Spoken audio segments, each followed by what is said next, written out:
पांचवा हेडिंग है हमारा गोलीय दर्पण।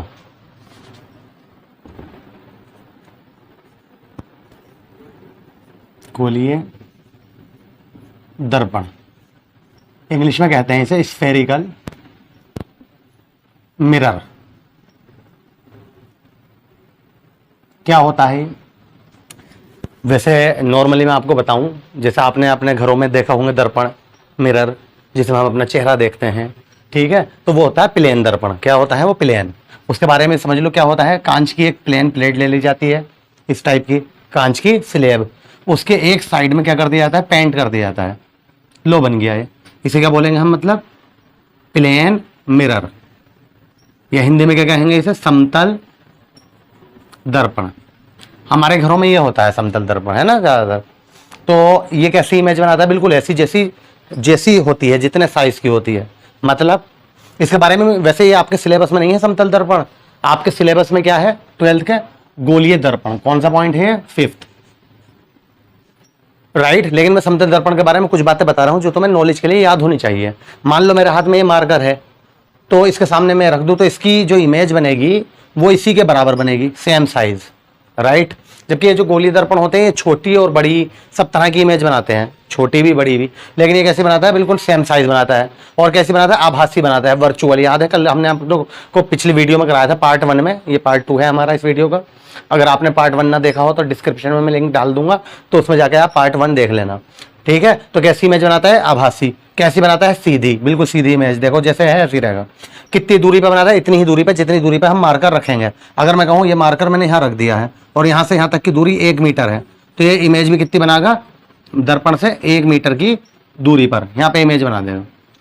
आप ये मत सोचना भी इसे देख के यार दर्पण तो ये रहेगी इसके पीछे बनेगी। मतलब दर्पण के अंदर ही होती है, लेकिन दिखाया ऐसा जाता है चित्र में। कभी आपने घर में तो देखा ही होगा, आप पीछे खड़े हो और शीशा सामने लग रहा है आपके घर में, तो आप उससे देखोगे तो आपकी इमेज इतनी दूरी तो होगी। अब आप उसमें सामने चलते रहो ऐसे ऐसा ऐसा, तो इमेज भी आपकी कैसे लगेगी? पहले पास आ रही है, ये कहना चाह रहा हूँ। तो लेकिन बनाया ऐसा जाता है। अब इसके अंदर कैसे दिखा दूं मैं? समझ गया मेरी बात? है इसी के अंदर बनी हुई। तो जितनी दूरी पे आप खड़े होते हो उतनी दूरी पे इमेज बनती है। कितने की कैसी बनती है? सेम साइज बनती है। जैसे ऐसे खड़े हैं, ऐसे रखा हमने एरो, तो ऐसी बनेगी। सेम साइज होगा, जितना साइज इसका उतना ही इसका होगा, इतनी ही दूरी पे बनेगी। और कैसी बनेगी? आभासी बनेगी, मतलब वर्चुअल बनेगी और सीधी बनेगी, राइट। वर्चुअल होगी तो कैसी होगी? सीधी होगी। ये किसकी बातें हैं? समतल दर्पण की। ये आपके सिलेबस में नहीं है, राइट, लेकिन नॉलेज होनी चाहिए। अब हम क्या पढ़ रहे हैं? गोलीय दर्पण। तो समतल दर्पण है नहीं, तो क्या पढ़ेंगे हम? गोलीय दर्पण। और गोलीय दर्पण भी 2 प्रकार के होते हैं, है ना। लेकिन मैं उससे पहले आपको बता दूं कि गोलीय दर्पण, गोलीय मतलब गोलाकार। तो अगर मैं कांच का एक खोखला गोला ले लूं, जैसे मैंने अभी प्लेट ली थी, कांच की प्लेट ली थी बिल्कुल प्लेन, तो उसे पे पेंट कर दिया था एक साइड में हमने, तो वो क्या कहलाया? समतल दर्पण कहलाया। लेकिन अब क्या कह रहे हैं हम? कांच का एक खोखला गोला ले लिया। ध्यान से सुनना, इसमें से मैं एक टुकड़ा ऐसा काट लिया, एक इधर से काट लिया, समझ लो, एक इधर से, दोनों रख दिए मैंने, राइट। एक इधर से काट लिया और एक इधर से लो इसे भी रख दिया। सही है? दिख रहा होगा आपको? क्लियर है? अब मैं कहूँ मुझे तो यार दर्पण चाहिए थे, तो अब आप पता क्या कहोगे? ना सर एक काम करो, इस वाले के इधर पेंट कर दो और इस वाले का किधर पेंट कर दो? उभरे हुए भाग पर पेंट कर दो। देखो एक उभरा हुआ भाग पर पेंट कर दिया, एक अंदर वाले, समझते रहो। देखो ये दिख रहा होगा आपको, ये वाली साइड क्या कहलाएगी? उभरा हुआ, और अंदर वाला ये है, तो इसके अंदर वाले पे कर दिया हमने, इस वाले के। देखो अंदर की साइड में ऐसे यहाँ पर है ना। और एक साइड लेके हमने क्या कर दिया? उभरे हुए पे कर दिया। तो ये 2 तरह के दर्पण हो गए। तो गोलीय दर्पण 2 तरह के होते हैं। ये बना अवतल दर्पण, और ये क्या बन गया हमारा? उत्तल दर्पण। बताओ बात समझ में आई है नहीं? अब बात ये आती है जो पेंट करते हैं, ये करते क्या है? किस चीज का करते हैं? तो चांदी या पारे का लेप कर दिया जाता है और उस पर लाल ऑक्साइड फेर दिया जाता है। अभी मैं थ्योरी लिखवा रहा हूं। और ये क्या होता है? कांच का खोखला गोला। क्या है? कांच का खोखला गोला। तो मेरे पास क्या लेके आए थे? एक कांच का खोखला गोला लाए थे। तुम बोले सर इसे हमें दर्पण बदलना है, तो मैं कहूंगा इससे तो गोलीय दर्पण ही बनेगा, जाहिर सी बात है, गोलाकार है। देखो समतल दर्पण की तो बात खत्म हो गई, और वो हमारे सिलेबस में है भी नहीं, ठीक है। तो हमने एक इधर से टुकड़ा काटा, एक इधर से, ठीक है। वैसे कहीं से भी काट लो, ऐसा काट लो। तो एक तरफ में बोला अब बताओ कैसे दर्पण चाहिए, तो आप बोले कि सर हमें तो दोनों तरह के चाहिए, अवतल भी और उत्तल भी। तो हम क्या कहेंगे? एक तरफ बाहर पेंट कर दो, एक तरफ अंदर। तो जब बाहर पेंट करोगे तो कौन सा दर्पण मिलेगा? अवतल। और जब अंदर करोगे तो कौन सा मिलेगा? उत्तल। तो अब ये कहां से होगा? प्रकाश का परावर्तन कहां से होगा? परावर्तन इस वाले भाग से तो होगा, यहाँ पे तो पेंट हो गया। सोचो एकदम अपने घर वाले शीशे पे कि एक साइड में पेंट हो गया, तो अब हम अपना चेहरा इधर से तो देखेंगे, उधर से देख लेंगे जहाँ पेंट हो गया। बात समझ में आ रही है? तो इधर से देख रहे हैं, तो प्रकाश का परावर्तन कहाँ से हो रहा है? इधर वाले भाग से। तो जब प्रकाश का परावर्तन अंदर वाले भाग से होता है तो क्या कहलाता है? वो दर्पण अवतल। और जब उभरे हुए भाग से होता है तो क्या कहलाता है? उत्तल। देखो अब यहाँ पे कहां से होगा प्रकाश का परावर्तन? इस साइड में तो पेंट कर दिया आपने, तो इस साइड से तो होगा, उभरा हुआ भाग से, तो ये उत्तल। तो पहले गोलीय दर्पण की परिभाषा लिखने जा रहा हूं मैं। गोलीय दर्पण कांच के खोखले गोले का काटा गया भाग होता है, जिसके एक पृष्ठ पर चांदी या पारे का लेप करके लाल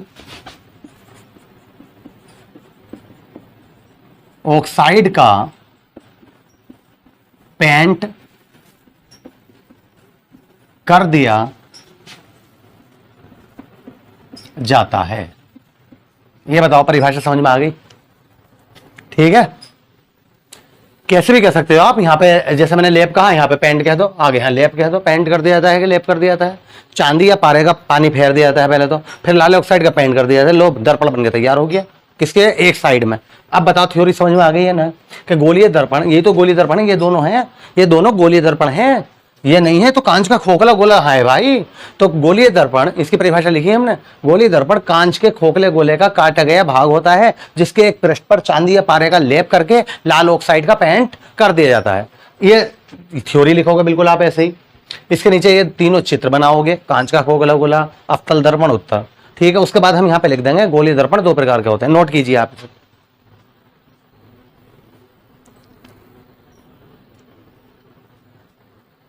तो क्या लिख रहे हैं हम? इसके नीचे लिख देंगे हम गोलीय दर्पण दो प्रकार के होते हैं। अब नंबर 1 करके अवतल दर्पण की परिभाषा, नंबर 2 करके उत्तल दर्पण की परिभाषा। क्लियर? नोट कर लिया आपने? बहुत बढ़िया। ठीक है, साफ कर दें। अब किस किस की परिभाषा लिखेंगे हम? अवतल दर्पण की और उत्तल दर्पण की।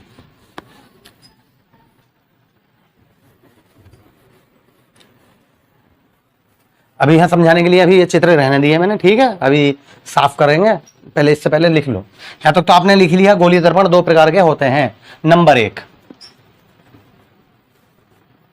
अवतल दर्पण, इंग्लिश में इसे क्या कहते हैं? Concave mirror.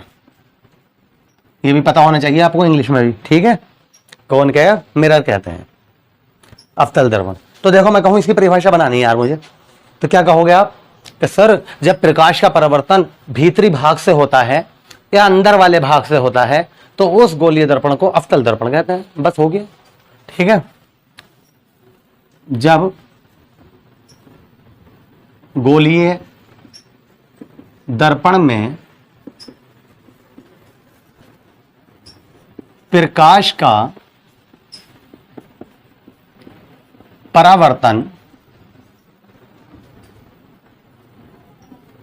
भीतरी भाग से होता है तो इस प्रकार के दर्पण को क्या कहते हैं?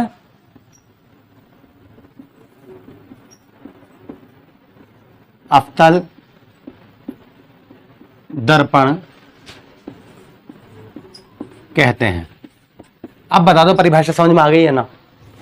हम जो इमेज बनती है हमारी, प्रतिबिंब जो बनता है किसी भी चीज का, हम शीशे के सामने खड़े होते हैं, हमारा प्रतिबिंब बन गया। तो किसकी वजह से बनता है? प्रकाश के परावर्तन की। या आपको मैंने पहली वीडियो में बताया था पार्ट 1 में, अब भी सुन लो। जैसे मैं शीशे के सामने खड़ा हो गया, मेरी इमेज बन गई, तो मैं पूछूंगा क्यों बन गई इमेज मेरी, तो क्या कहोगे? प्रकाश के परावर्तन के द्वारा। अगर प्रकाश नहीं होगा तो इमेज नहीं बनेगी। कभी सोचो तो सही कि रात के 12 बज रहे हो, 12-1, बिल्कुल अंधेरा हो, किसी भी तरह की कोई लाइट ना जल रही हो, मोमबत्ती भी ना जल रही हो, ठीक है, बल्ब तो दूर की बात, कुछ ना जल रही हो, तो आप शीशे के सामने खड़े हो जाओ, ये बताओ बन जाएगी आपकी इमेज? बस ये बता दो, नहीं बनेगी। तो इसका मतलब इमेज बनने के लिए किसी चीज से जरूरत है? प्रकाश की। और इमेज बनती कैसे है, ये बातें ध्यान से समझना मेरी, कैसे बनती है इमेज? तो आपको प्रकाश के परावर्तन की वजह से। इसका मतलब जैसे मैं शीशे के सामने खड़ा हूं ऐसे करके, तो पहले प्रकाश मेरे चेहरे पे पड़ा, मेरे चेहरे से परावर्तित होकर कहां पड़ा? शीशे पर, इसलिए मेरी इमेज वहां पर बन जाती है, राइट। और जब प्रकाश ही ना होगा, लाइट ही ना होगी, रोशनी सूरज की, बल्ब की, किसी भी तरह की, तो इमेज कैसे बन जाएगी भाई? तो इसका मतलब ये हुआ, ठीक है। तो यही बात हमने यहां लिख दी, जब प्रकाश का परावर्तन कहां से होता है? भीतरी भाग से। तो इस प्रकार के दर्पण को कहते हैं अवतल दर्पण। अब इसी को उल्टा करके लिख देंगे, अब प्रकाश का परावर्तन कहां से होगा? उभरे हुए भाग से, तो उसे क्या कह देंगे हम? उत्तल दर्पण। अब साफ कर दें, इसे समझ में आ गया? ये बताओ याद हो गया है ना? याद हो जाना चाहिए बिल्कुल बढ़िया करके। सेकंड क्या है हमारा? उत्तल दर्पण। इसे इंग्लिश में कहते हैं कॉन्वेक्स मिरर। कॉन्वेक्स मिरर, ये क्या है भाई? बिल्कुल यही लिखने जा रहा हूं, बिल्कुल ऐसे लिख रहा हूं। देखो क्या लिख रहा हूं, जब गोलीय दर्पण में प्रकाश का परावर्तन, बस क्या आ गया देखो, अब ये यहां पे लिखा होता भीतरी भाग, यहां क्या लिख दिया? उभरे हुए, ठीक है। उभरे की जगह बाहरी भी लिख सकते हो, बाहरी भाग से होता है, ठीक है। ये मत सोचो, रटना ना है, समझो बात को, इस वाले को, से होता है। तो इस प्रकार के दर्पण को उत्तल दर्पण कहते हैं। अब बता दो, क्लियर है? चित्र बना ही लिए थे आपने दोनों के, है ना? गोलीय, खोखला गोला, अवतल दर्पण, उत्तल दर्पण, उन्हीं के नीचे ये बातें आ गई। ये बता दो समझ में आ गया? यहां तक आगे बढ़े, नोट कीजिए आप पहले इसे।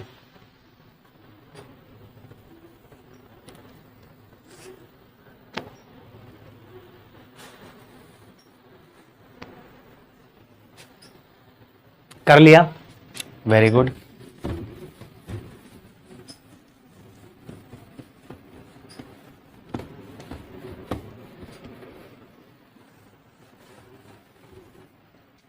नेक्स्ट टॉपिक है हमारा, ये जो दर्पण होते हैं इनके अंदर कुछ चीजें होती हैं, ध्रुव, वक्ता केंद्र, वक्ता त्रिज्या, फोकस, मुख्य अक्ष, ठीक है। इन सब की परिभाषाएं हैं, ठीक है, तो वो लिखने जा रहे हैं। तो कौन सा पॉइंट होगा हमारे? ये कितने पॉइंट करा दिए थे हमने कल? 4, ये 5वां था शायद, है ना? तो छठा पॉइंट होगा, कौन सा होगा? 6। गोलीय दर्पण से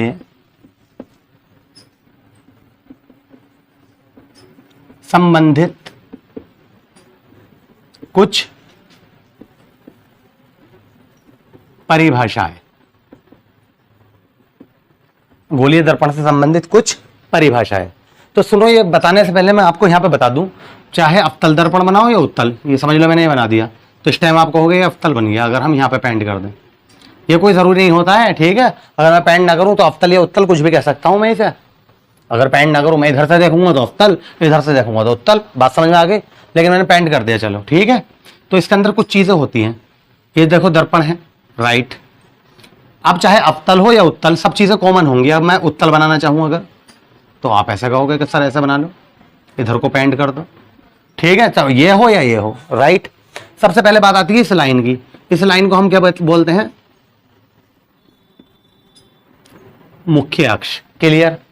फिर इस लाइन जहां पे मिलती है, बिल्कुल बीच में मिलती है, इसे हम बोलते हैं पोल। पोल मतलब ध्रुव, पी से लिखते हैं। अब यहां लिखवाऊंगा, यही परिभाषा लिखवाऊंगा, राइट।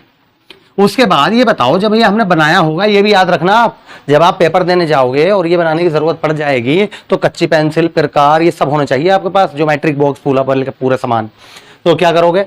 कच्ची भी एक लाइन खींचोगे स्केल से, उसके बाद प्रकार लगा के प्रकार की नुक यहाँ रखोगे, ऐसे बनाओ लोगे, राइट, बिना उसके नहीं चलेगा। ये कभी सोचो हम ऐसे ही बना देंगे या 1 रुपए का 2 रुपए करके बना देंगे, एग्जामिनर काट देगा।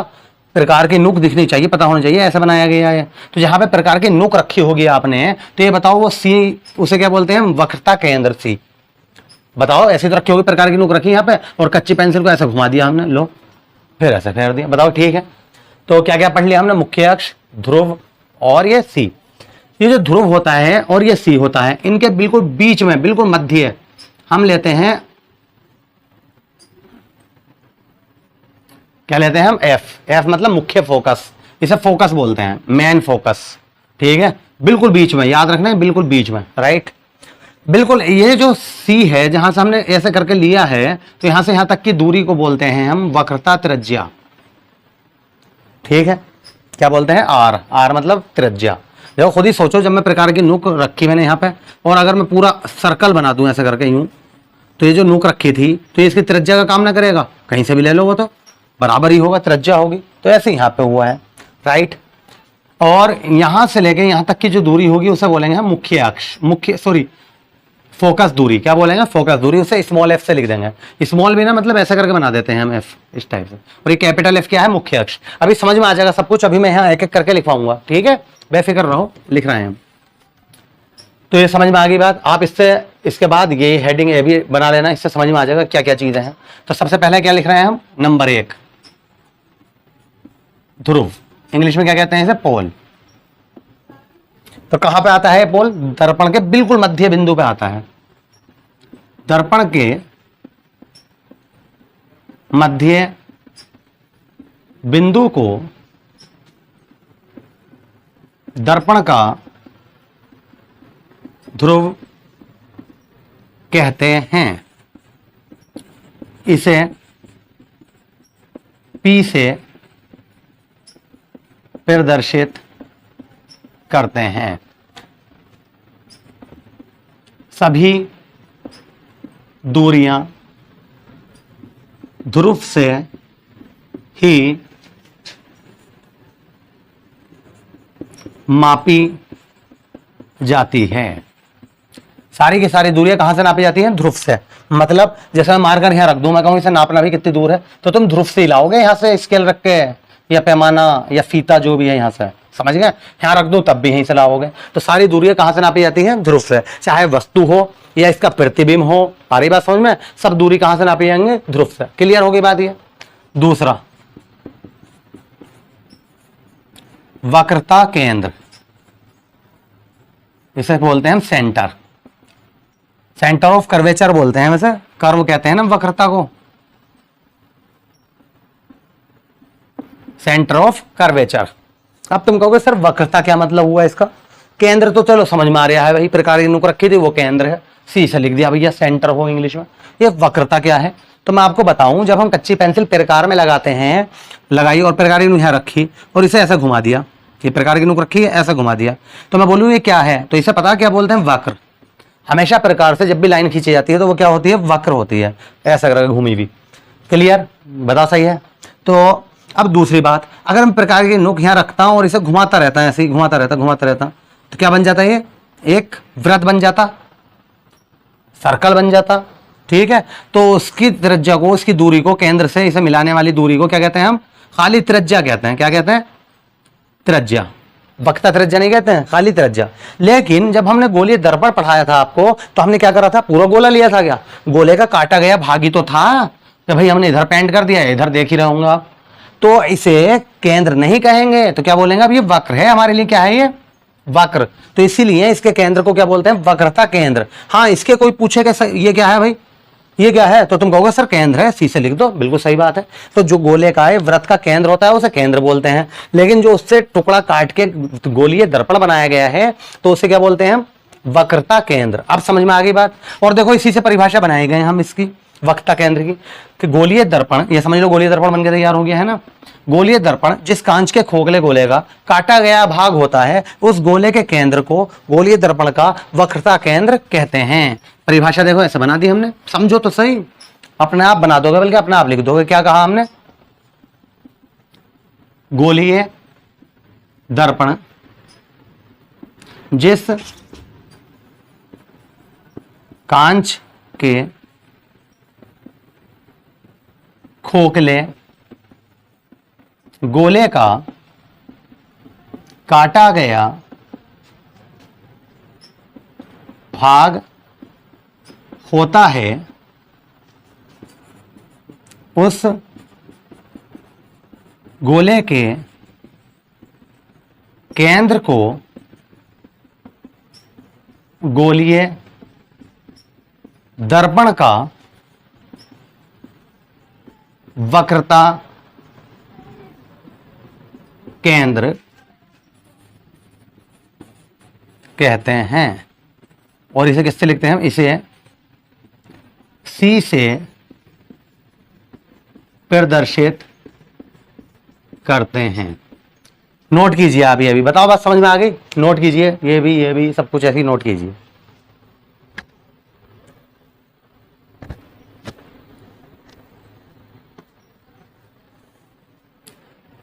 सेकंड पॉइंट क्या होगा अब? थर्ड, वक्रता त्रिज्या। क्या होगा थर्ड पॉइंट हमारा? वक्रता त्रिज्या। तो देखो वक्रता त्रिज्या की भी सेम परिभाषा लिखवाऊंगा मैं। अभी सी से ध्रुव के बीच की जो दूरी आई थी आर, वही तो वक्रता त्रिज्या थी। अब तो फिर ये बात आ गई। अब आप कहोगे सर वक्रता की त्रिज्या क्यों कह रहे हो? तो फिर मैं ये कहूंगा क्या बनाया हमने? गोलीय दर्पण। और गोलीय दर्पण कैसे बनता है? वक्र से बनता है। तो उसकी त्रिज्या को गोलीय दर्पण की क्या कहेंगे हम? वक्रता त्रिज्या कहेंगे। तो मैं चाहता हूं देखो इसी से उतार लो, थर्ड पॉइंट लिख लो आप। थर्ड कर रहा हूं, क्या लिख रहा हूं यहां पे मैं? वक्रता त्रिज्या। तो सेंटर की जगह क्या आ जाएगा यहां पे? रेडियस। इंग्लिश में क्या कहते हैं त्रिज्या को? Radius of curvature. क्लियर? देखो परिभाषा भी सुन लो आप। तो थर्ड पॉइंट डाल के ये लिखना। क्लियर है? 2 पॉइंट तो आपने लिख लिए। थर्ड पॉइंट वक्रता त्रिज्या। सुनो, गोलीय दर्पण जिस कांच के खोखले गोले का काटा गया भाग होता है, उस गोले के की जगह क्या आ जाएगा? गोले की। उस गोले की त्रिज्या को गोलीय दर्पण की वक्रता त्रिज्या कहते हैं। इसे आर से प्रदर्शित करते हैं।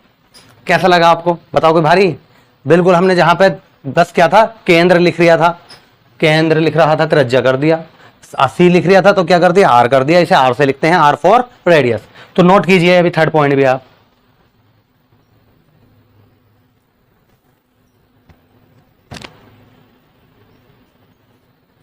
कर लिया।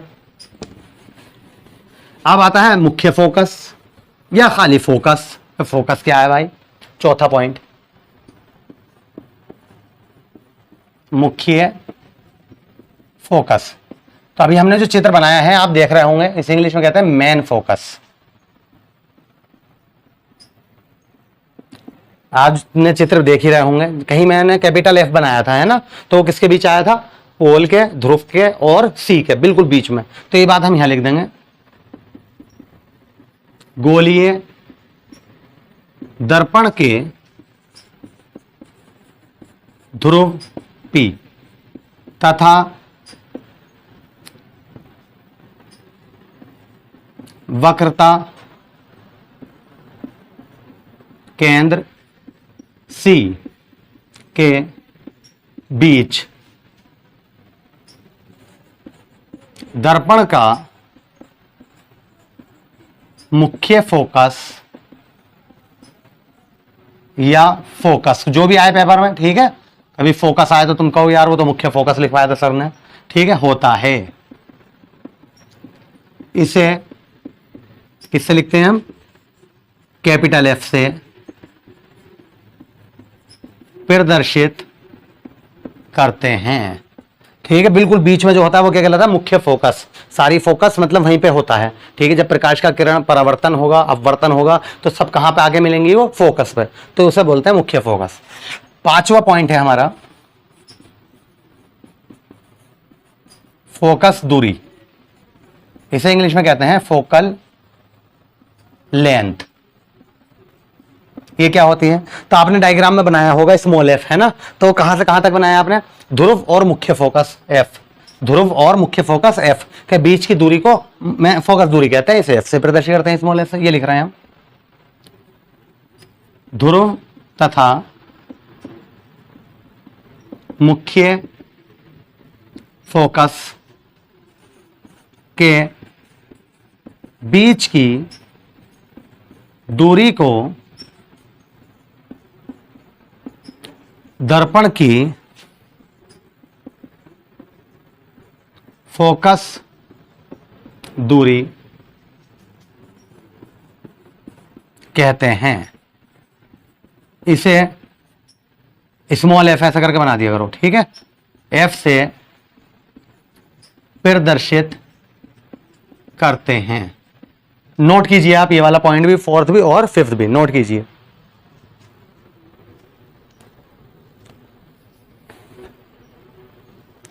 बस इसका एक पॉइंट और रह गया लास्ट, है ना, कुछ बस, और ज्यादा कुछ याद नहीं रखना है इसकी बातें। क्या ये जो फोकस आई है, फोकस दूरी एफ, और एक वक्रता त्रिज्या है ना, डायग्राम में देखो जो आपने बनाया है, आर भी दिख रहा होगा आपको और एफ भी, ठीक है। तो इन दोनों में आपस में रिलेशन क्या है? तो छठा पॉइंट क्या है हमारा? फोकस, इसमें न्यूमेरिकल आ जाता है। इस पॉइंट पे सबसे इंपॉर्टेंट यही है। अगर मुझसे पूछोगे ना छठे में सबसे ज्यादा इंपॉर्टेंट क्या है, किससे उम्मीदें हैं न्यूमेरिकल आने की, या फॉर्मूला पूछ लेता है, ठीक है, एक नंबर में आ जाता है, तो इसका है सबसे ज्यादा उम्मीद। फोकस दूरी एफ तथा वक्रता त्रिज्या आर में संबंध। तो देखो आप डायग्राम में देख ही रहे होंगे, क्या दिख रहा है आपको? एफ बराबर आर अपॉन 2 ना हो रहा, ऐसे कह दो, या इसे हम आर बराबर क्या लिख दें, 2f। बताओ ये दिख रहा होगा? देखो कोई सा भी चित्र बना लूं मैं, दर्पण बना लिया मैंने, देखो मैं यहां समझा दूं आपको। फिर ये P हो गया है ना, और ये दर्पण है, तो यहां पर क्या हो गया C, और यहां पर बिल्कुल बीच में क्या हो गया, मुख्य फोकस F। तो यहां से यहां तक की जो दूरी है उसे क्या कहा था हमने अभी, F, और यहां से C से जो ध्रुव के बीच की दूरी उसे क्या कहा था, कैपिटल है R। बताइए तो था।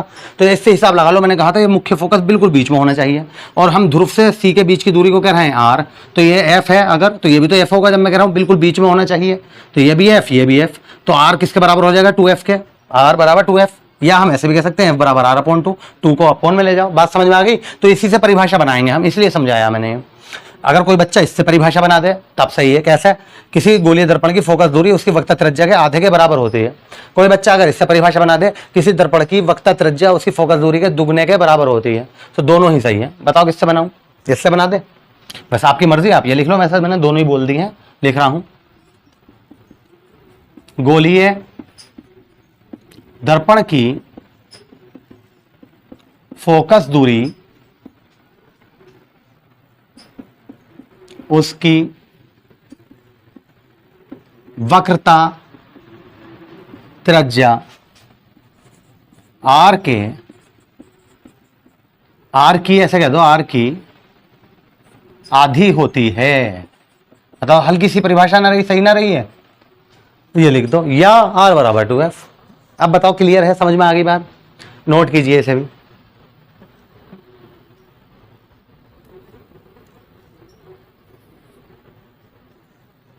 उसके बाद आता है हमारा कि अवतल दर्पण जो है, उत्तल दर्पण जो है, इनके कोई उपयोग भी है? बिल्कुल है। अब हम ऐसी थोड़ी पढ़ रहे हैं, तो 7वां हेडिंग देखेंगे अब हम।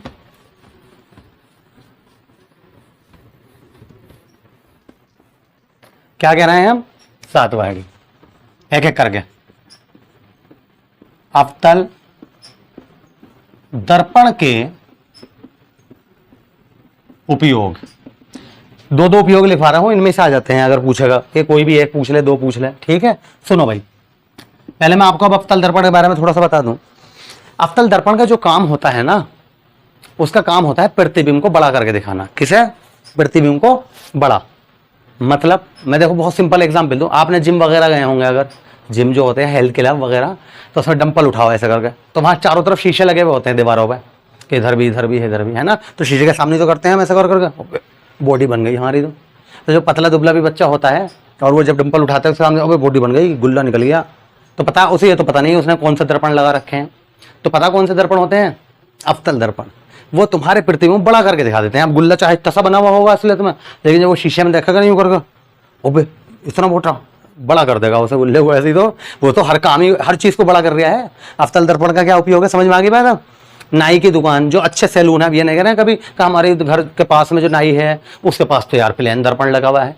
सैलून वगैरह जो होते हैं अच्छे, जैसे मॉल वगैरह में, तो ये अच्छे हैं, जिसमें कटिंग में भी 100 रुपये 200 रुपये जाते हैं, उसकी बात कर रहे हैं हम, 200 रुपये कटिंग में, ठीक है। तो उसमें भी जो दर्पण होते हैं वो भी कौन से होते हैं, अफ्तल। वो इसीलिए लगाए जाते हैं कि कस्टमर बैठा हुआ है जैसे, तो कहीं भी बाल रह गया, जैसे शेविंग करवा रहे हैं हम, ना यार यहाँ का बाल रह गया अभी, तो हमें दिख गया, बल्कि उससे ज़्यादा वो जब शेविंग कर रहा है, कोई छोड़ा तो ना उसने, कटिंग हो रही है तो वो बिल्कुल साफ दिख रही है, कि वो बड़ा करके दिखा रहा है। बात समझ में आ गई। दूसरी बात, जो डॉक्टर होते हैं नाक, कान, गले, इनके पास भी कौन सा दर्पण होता है, अफ्तल दर्पण लगा होता है। तुमने देखो नाक कान की जांच कराने जाओ तुम डॉक्टर पर, कि यार देखियो कान में हमारे क्या हो गया, आवाज़ ना आ रही, तो वो एक मशीन सी होती है, वो ऐसे करके डालेगा, तो उसके अंदर अफ्तल दर्पण होता है, लेंस होता है अफ्तल दर्पण, तो उस पर इमेज बन जाती है। तो अफ्तल दर्पण का काम क्या, बड़ा करके दिखाना, तो अंदर का साफ दिख जाएगा। और भाई तुम्हारे कान में तो बहुत फोड़ा निकल लिया एक, जबकि इतना सा फोड़ा था उसे साफ दिख गया इतना बड़ा, ठीक है, ऐसा नहीं तो वैसा दिखता भी ना। तो ये जो डॉक्टर होते हैं इनके पास भी किसका इस्तेमाल करते हैं, अफ्तल दर्पण का। ये बताओ बात समझ में आ गई। अफ्तल दर्पण का उपयोग क्या होता है, प्रतिबिंब को बड़ा करके दिखा देता है। ये है मार्कर, अगर मैं अफ्तल दर्पण के सामने रख दूं तो ये क्या दिखेगा, बड़ा और मोटा भी दिख जाएगा। सही है, बड़ा भी दिख जाएगा थोड़ा और थोड़ा मोटा, मतलब प्रतिबिंब को बढ़ा दिया इसमें। क्लियर है। तो ये बात हम यहां लिख पा रहे हैं। देखो सैलून, सैलून मतलब समझ गए हम, नाई की दुकान, अथवा जिम, जिम समझ गए, हेल्थ क्लब है ना, में अफ्तल दर्पण का उपयोग किया जाता है, क्योंकि इसका कार्य क्या है, प्रतिबिंब को बड़ा करना है। पहला उपयोग है, दूसरा लिख लो। नाक, कान तथा गले के डॉक्टर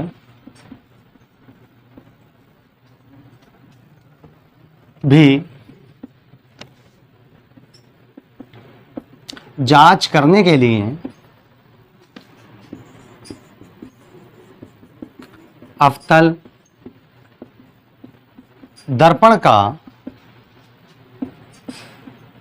उपयोग करते हैं। ठीक है, अब बताओ, ये दोनों बातें समझा दी थी मैंने, नोट कीजिए आप इन्हें।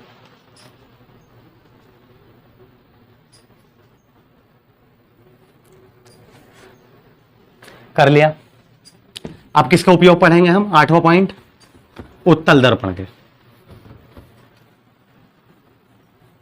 8वां पॉइंट क्या है हमारा,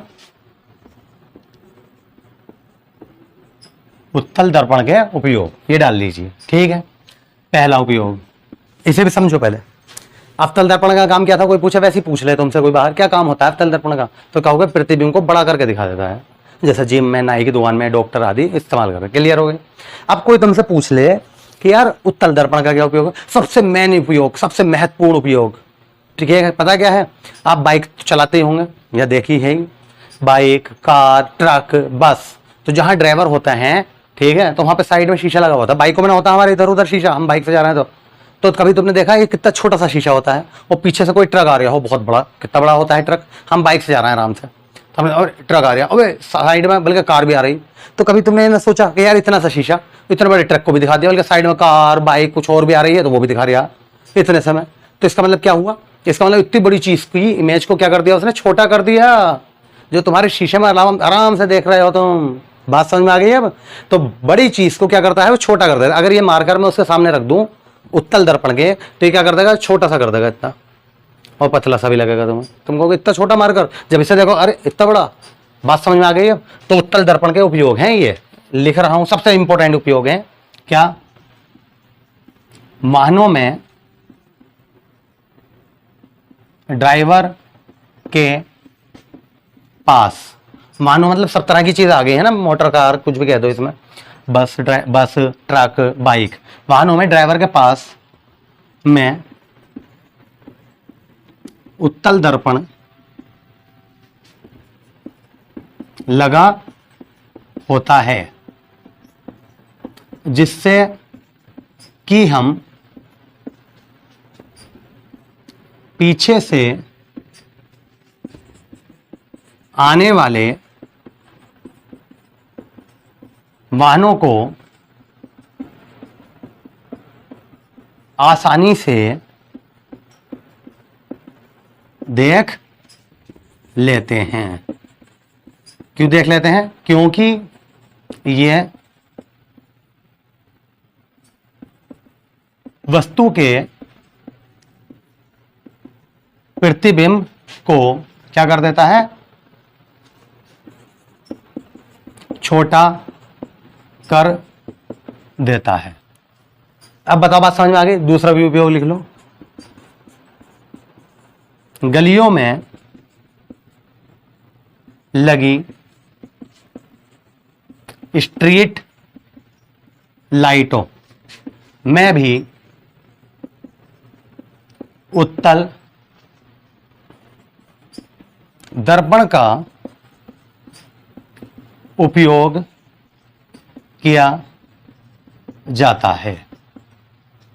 तो ये जो गलियों में हमारी स्ट्रीट लाइटें लगी हुई होती हैं, ऐसा करके देखा होगा आपने, ऊपर से कैप सा, तो उसमें कौन सा दर्पण होता है? उत्तल दर्पण। ठीक है, तो ये भी नोट कीजिए आप दोनों।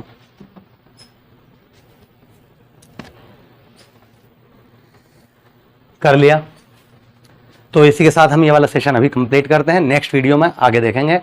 अगर मेरे चैनल आपने सब्सक्राइब नहीं किया है तो प्लीज़ कर दीजिए। चैनल है हमारा शहजाद सर एकेडमी और मेरा नाम है शहजाद। और ज़्यादा से ज़्यादा शेयर कीजिए अपने यार दोस्तों में, बहुत मज़ा आएगा।